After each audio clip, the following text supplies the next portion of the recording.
Près de 5000 tonnes de déchets amassés dans les rues de Paris.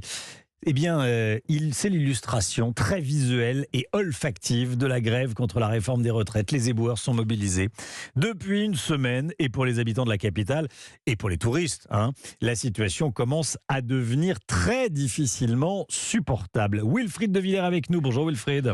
Bonjour. Vous êtes dans le 16e arrondissement de la capitale où les déchets font partie intégrante du paysage. Oui, effectivement, je me trouve là en face d'un restaurant où les clients arrivent pour déjeuner.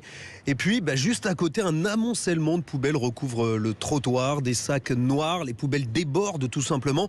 Une situation intenable pour Étienne, le patron du restaurant.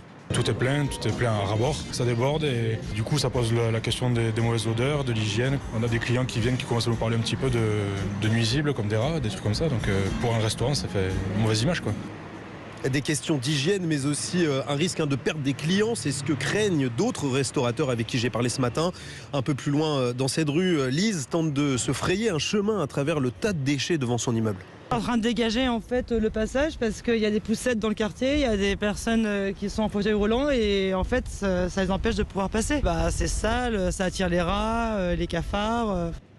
Dominique, lui, est assis en terrasse d'un café. Il dit comprendre les grévistes malgré cette situation.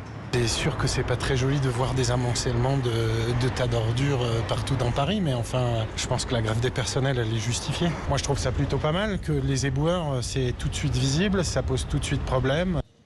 Une grève de la collecte des déchets et un blocage des 3 incinérateurs en région parisienne qui sont votés jusqu'à mercredi au moins, journée de mobilisation et de grève générale.